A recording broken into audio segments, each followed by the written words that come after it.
സർവമംഗളമംഗല്യേ ശിവേ സർവാർത്ഥസാധികേ ശരണ്യേ ത്രയംബകേ ഗൗരി നാരായണീ നമോസ്തുതേ. വിളിച്ചാൽ വിളിപ്പുറത്ത് തുണയായി നിൽക്കുന്ന ശ്രീ പട്ടാരത്തമ്മയുടെ തിരുസന്നിധിയിലേക്ക് എല്ലാ ദേവലോകം പ്രേക്ഷകർക്കും സ്വാഗതം.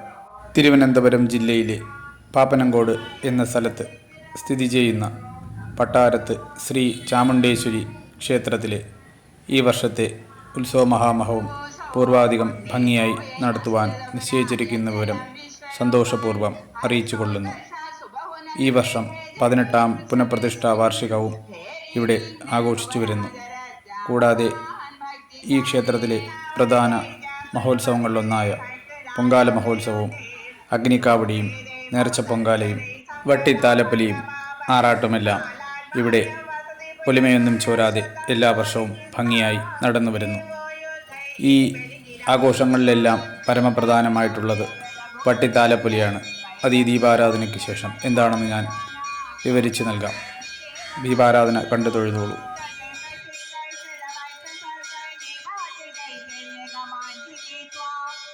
ശ്രീ ചാമുണ്ഡി ദേവിയുടെ പ്രധാന നേർച്ചകളിലൊന്നാണ് വട്ടിത്താലപ്പൊലി. എല്ലാ വർഷവും ആറാട്ട് ദിവസമാണ് ഈ വട്ടിത്താലപ്പൊലി എന്ന ചടങ്ങ് ഈ ക്ഷേത്രത്തിൽ നടന്നു വരുന്നത്. ക്ഷേത്ര ഐതിഹ്യത്തിൻ്റെ ഭാഗമായ ഈ ഒരു വട്ടിത്താലപ്പൊലി ഉച്ചയ്ക്ക് ശേഷം ആണ് നടന്നു വരുന്നത്. അതായത് 1 മണിക്കാണ് ഈ മഹാചടങ്ങ് നടക്കുന്നത്. 10 വയസ്സ് വരെയുള്ള പെൺകുട്ടികളാൽ അനുഷ്ഠിച്ചു വരുന്ന ചടങ്ങാണിത്. ഇതിൽ പങ്കെടുക്കുന്ന പെൺകുട്ടികൾ ദീർഘസുമംഗലികളും വിദ്യാസമ്പന്നരുമായി ഭവിക്കുന്നതിന് വേണ്ടിയാണ് വ്രതം നോറ്റ് ഈ വട്ടിത്താലപ്പൊലി അനുഷ്ഠിക്കുന്നത്. ശ്രീ ചാമുണ്ഡി ദേവിക്ക് കാണിക്ക അർപ്പിക്കുന്നതിനായി ഇവിടെ ഒരു QR കോഡും അതുമായിട്ട് ബന്ധപ്പെട്ടുള്ള ഈ കാണിക്കയും ഇവിടെ ക്ഷേത്രത്തിന് മുന്നിലായിട്ട് നൽകിയിട്ടുണ്ട്. പട്ടാരത്തമ്മയുടെ വലങ്കയായി കരുതപ്പെടുന്ന കുഞ്ഞിയമ്മ, അതായത് മറുത തമ്പുരാട്ടിയുടെ ഒരു പ്രതിഷ്ഠയും ഈ ക്ഷേത്രത്തിനോട് ചേർന്നിട്ടുണ്ട്.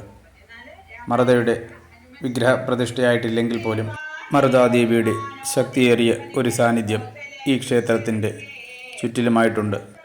സന്താനഭാഗ്യത്തിനും മറ്റ് സർവൈശ്വര്യങ്ങൾക്കുമായിട്ട് അവിടെയുള്ള ആൽമരത്തിന് ചുവട്ടിലായിട്ട് വളകൾ കെട്ടുന്നതും ഭക്തരുടെ ആഗ്രഹ സാഫല്യകരണത്തിന് വഴിതെളിക്കുന്നു.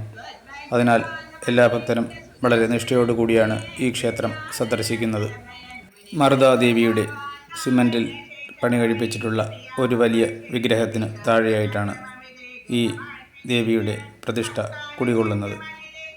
അതിന് വലം വയ്ക്കുന്നതിനായിട്ടും ഉള്ള സൗകര്യവും ഇവിടെയുണ്ട്.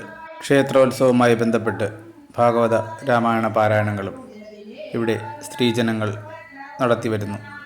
എല്ലാവരും ശുഭ്രവസ്ത്രം ധരിച്ച് ഒരേ നിറത്തിലുള്ള വസ്ത്രങ്ങൾ ധരിച്ചുകൊണ്ടാണ് അവർ ഒരേ മനസ്സായി ദേവിയെ ഭജിച്ചുകൊണ്ട് ശ്രീ ചാമുണ്ടേശ്വരിയുടെ അനുഗ്രഹത്തിനായിട്ട് ക്ഷേത്രനടയിൽ രാവിലെ മുതൽ ഉച്ചവരെ ഈ ഭാഗവത രാമായണ പാരായണം നടത്തി വരുന്നു. ഇവയെല്ലാം നാടിനും നാട്ടുകാർക്കും സർവൈശ്വര്യങ്ങളും പ്രദാനം ചെയ്യുന്നു. ചരിത്രത്തിൻ്റെ ഏടുകളിൽ സ്ഥാനം പിടിച്ചിട്ടുള്ള ഈ ക്ഷേത്രത്തിൻ്റെ അനുഭവങ്ങളും അനുഭവ സ്വപ്നങ്ങളുമെല്ലാം തിങ്ങി നിറയുന്ന ഈ ദൈവിക ചൈതന്യം നിറഞ്ഞ ഈ പുണ്യഭൂമിയിൽ ദൈവജ്ഞനായതും സന്യാസിവര്യനുമായ ആചാര്യൻ്റെ സ്പർശനത്താൽ പ്രതിഷ്ഠിതമായ ഈ ചാമുണ്ഡി ദേവിയാണ് ശ്രീ പട്ടാരത്തമ്മ. ക്ഷേത്രോത്സവവുമായി ബന്ധപ്പെട്ടുള്ള വിവിധ വഴിപാട് വിവരങ്ങളും ഇവിടെ ചേർക്കുന്നു.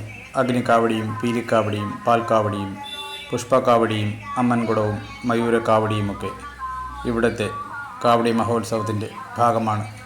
അതുകൂടാതെ വട്ടിത്താലപ്പൊലിക്കായിട്ട് ഭക്തജനങ്ങൾ മുൻകൂട്ടി ബുക്ക് ചെയ്യാനുള്ള സൗകര്യവും ക്ഷേത്രത്തിൽ ഒരുക്കിയിട്ടുണ്ട്. രാവിലെ 4 മണിക്ക് പള്ളി ഉണർത്തലോടുകൂടി തുറന്ന നട ഇപ്പോൾ മണി 9 മണിയായിരിക്കുന്നു. ശ്രീഭൂതബലി ചടങ്ങിൻ്റെ സമയമാണ്. ഇതാ ചാമുണ്ടേശ്വരി ദേവിയെ ക്ഷേത്രത്തിന് പുറത്തെഴുന്നള്ളിക്കുന്നു. അത് കാണുന്നതിനായിട്ട് ഒരുപാട് ഭക്തർ ക്ഷേത്രത്തിന് ചുറ്റും തടിച്ചു കൂടിയിട്ടുണ്ട്. രാവിലെ മഹാഗണപതി ഹോമത്തോടുകൂടി ആരംഭിക്കുന്ന ക്ഷേത്ര ചടങ്ങുകൾ പിന്നീട് ഉഷപൂജ, പന്തീരടി പൂജ, നവക പഞ്ചഗവ്യം, കലശാഭിഷേകം എന്നീ ചടങ്ങുകൾക്ക് ശേഷമാണ് ഈ ഇപ്പോൾ നിങ്ങൾ കണ്ടുകൊണ്ടിരിക്കുന്ന ശ്രീഭൂതബലി ആരംഭിക്കുന്നത്. അഷ്ടദിക്പാലകർക്കും ഭൂതഗണങ്ങൾക്കുമെല്ലാം ബലിച്ചോറ് തൂവുന്ന ചടങ്ങാണ് ഇത്. 3 വലം വെച്ച് ക്ഷേത്രത്തിൽ ചുറ്റുമുള്ള ബലിക്കല്ലുകളിലും പ്രധാന ബലിക്കല്ലിലുമെല്ലാം തൂവി ക്ഷേത്രത്തിനുള്ളിലേക്ക് പോകുന്നു. അതിന് പിന്നിലായിട്ട് പട്ടാരത്തമ്മ ഭക്തർക്ക് ദിവ്യദർശനം നൽകിക്കൊണ്ട് ക്ഷേത്രത്തിന് ചുറ്റും വലം വയ്ക്കുന്നു. അതിനുശേഷം ക്ഷേത്രത്തിനുള്ളിലേക്ക് പോകുന്നു. എന്നിട്ട് മാത്രമേ ഭക്തരെയെല്ലാം ക്ഷേത്രത്തിനുള്ളിലേക്ക് കടത്തിവിടത്തുള്ളൂ. ഇതാ ദേവി ഓലക്കുടയുമേന്തി ദേവിയെ അനുഗമിച്ചു കൊണ്ടുവരുന്ന പൂജാരിമാരെയും നമുക്ക് ഇവിടെ കാണാം. നമ്മളെല്ലാവരും പഠിച്ചിരിക്കുന്നത് 4 ദിക്കുകളെന്നാണ്: കിഴക്ക്, പടിഞ്ഞാറ്, വടക്ക്, തെക്ക്. എന്നാൽ ക്ഷേത്രത്തെ സംബന്ധിച്ചിടത്തോളം അത് അഷ്ടദിക്കുകൾ അഥവാ 8 ദിക്കുകൾ എന്നാണ് അറിയപ്പെടുന്നത്. ഈ അഷ്ടദിക് പാലകർക്കെല്ലാം ബലിച്ചോറ് നൽകി അവരെയും പ്രീതിപ്പെടുത്തേണ്ടത് അത്യന്താപേക്ഷിതം തന്നെയാണ്. ഇതുകൂടാതെ വേറെ 2 ദിക്കുകളും കൂടിയുണ്ട്. അത് നിങ്ങളുടെ അറിവിലേക്കായി ഞാൻ പകർന്നു നൽകാം. ആകാശം, ഭൂമി, അതായത് മുകളിലും താഴെയും. മൊത്തമായി 10 ദിക്കുകളാണ് ഒരു ക്ഷേത്രത്തെ സംബന്ധിച്ചിടത്തോ ഒരു പൂജയെ സംബന്ധിച്ചിടത്തോ ഉള്ളത്. നമ്മുടെ ശാസ്ത്രീയപരമായി മാത്രമേ 4 ദിക്കുകൾ, മറ്റുള്ള പൂജാവിധികൾക്കെല്ലാം 8 ദിക്കുകൾ ഉള്ളതായി കണക്കാക്കുന്നു. ഇതാ ബലിച്ചോറ് ഓരോ ബലിക്കല്ലുകളിലും തൂവി ക്ഷേത്ര തന്ത്രിയും ക്ഷേത്രമേൽശാന്തിയും ക്ഷേത്രത്തിന് ചുറ്റും വലം വയ്ക്കുന്നു. അതിന് പിന്നിലായി പട്ടാരത്ത് ചാമുണ്ടേശ്വരി ദേവിയും അതിനെ അനുഗമിച്ച് ക്ഷേത്രത്തിന് പുറത്തായിട്ട് വലം വയ്ക്കുന്നു. ക്ഷേത്രോത്സവത്തിൻ്റെ ഭാഗമായിട്ടുള്ള അഗ്നിക്കാവടിക്കായിട്ടുള്ള കാവടി കാപ്പുകെട്ട് ഇന്ന് വൈകുന്നേരമാണ് ഇവിടെ നടക്കുന്നത്. അതിനായിട്ട് ഗുരുസ്വാമിയുടെ നേതൃത്വത്തിൽ കാപ്പുകെട്ടും ഇവിടെ നടത്തും. ഇതാ ക്ഷേത്രപാലകന് പാത്രത്തോടെ എന്ന ചൊല്ലിനെ അനുസ്മരിപ്പിച്ചുകൊണ്ട് അവസാന വട്ട പ്രദക്ഷിണമായ ഓട്ടപ്രദർശനത്തിലൂടെ ബലിക്കല്ലുകളിൽ പടച്ചോർ തൂവി ക്ഷേത്രത്തിനുള്ളിലേക്ക് ക്ഷേത്രമേൽശാന്തിയും പട്ടാരത്തമ്മയുമെല്ലാം തിരികെ പോകുന്നു. അതിനുശേഷം ഇതാ ഭക്തരെല്ലാവരും ദേവീ ദർശനത്തിനായി വെളിയിൽ ഒരുപാട് നേരമായി കാത്തുനിന്നവരെല്ലാവരും വളരെ ഭക്തി നിർഭരമായി ഉള്ളിലേക്ക് കടന്നു ചെല്ലുന്നത് നമുക്ക് കാണാം. ഇത്തരം അസുലഭ നിമിഷങ്ങൾ കാണാൻ സാധിക്കാത്തവർ കൂടി ഈ വീഡിയോ ദയവായി ഷെയർ ചെയ്ത് നൽകുക. അവർക്കും പട്ടാരത്ത് ശ്രീ ചാമുണ്ടേശ്വരി ദേവിയുടെ അനുഗ്രഹാശിസ്സുകളും കടാക്ഷങ്ങളുമെല്ലാം ഉണ്ടാകട്ടെ എന്ന് നമുക്ക് പ്രാർത്ഥിക്കാം. വിളിച്ചാൽ വിളിപ്പുറത്ത് തുണയായി നിൽക്കും പട്ടാരത്തമ്മ എന്നാണ് ഇവിടുത്തെ നാട്ടുകാർ ദേവിയെ ഭജിച്ചു പോരുന്നത്. വിശേഷാൽ പൂജ ക്ഷേത്രത്തിൽ നടന്നു വരുന്നു. അതിൻ്റെ ചെണ്ടമേളം ഒന്ന് കണ്ടു തിരികെ വരാം.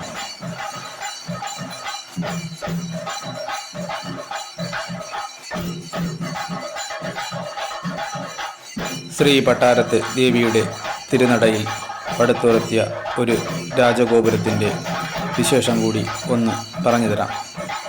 7 സിംഹങ്ങളുടെ പുറത്ത് ഉപന്യസിച്ച് ഭക്തജനങ്ങൾക്ക് ഐശ്വര്യവും അഭിവൃദ്ധിയും പ്രസാദിപ്പിക്കുന്ന പടുകൂറ്റൻ പ്രതിമയുടെയും രാജഗോപുര കവാടത്തിൻ്റെയും സമർപ്പണം ഈ ഉത്സവ ദിവസങ്ങളിൽ ഇവിടെ നടക്കുന്നതാണ്.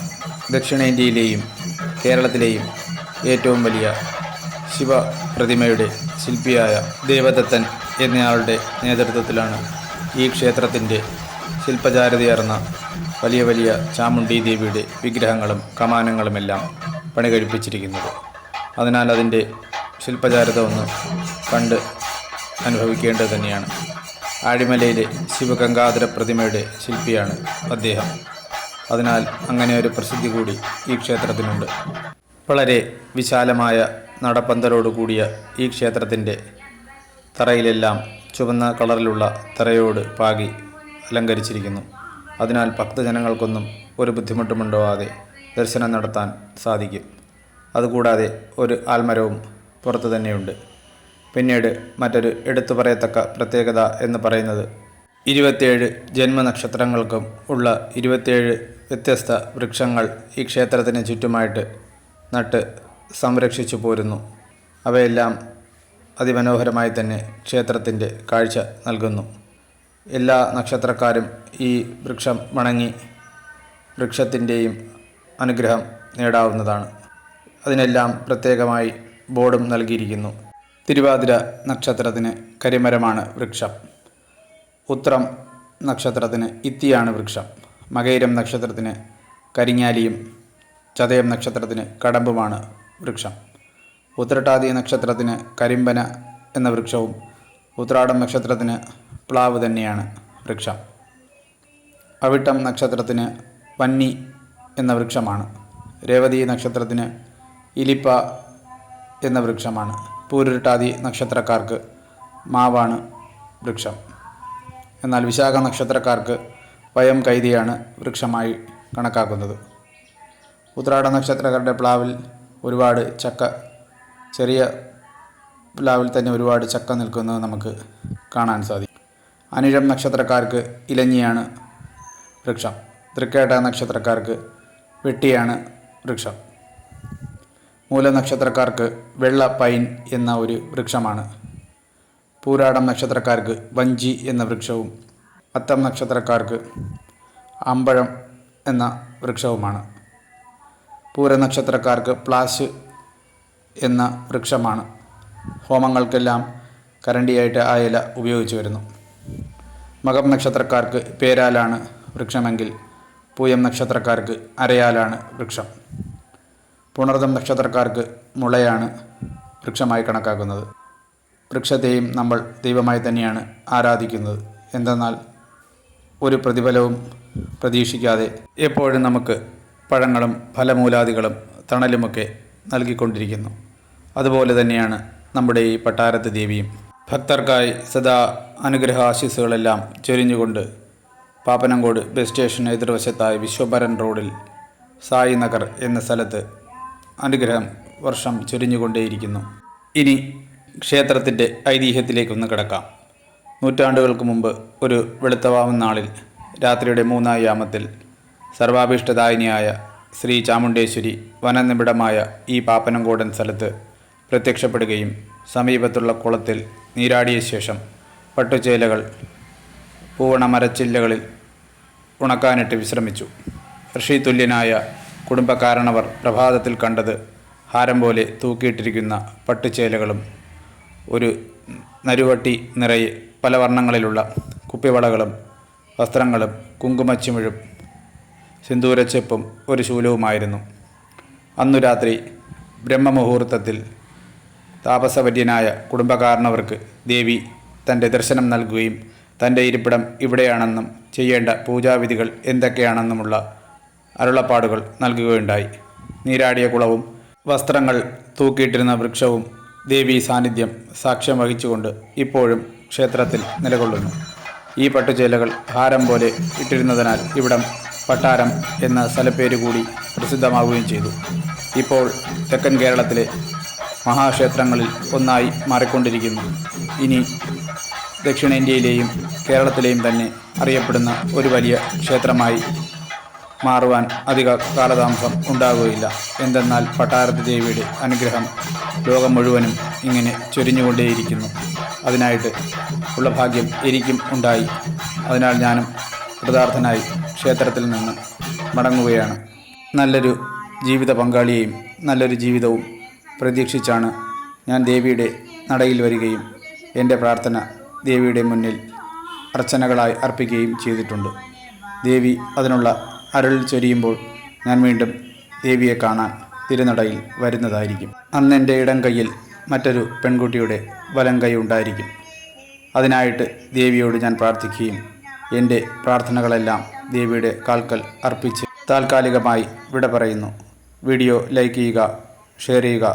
ദേവലോകം എന്ന ചാനൽ സബ്സ്ക്രൈബ് ചെയ്യുക. ഓം ചാമുണ്ടേശ്വര്യൈ നമഃ.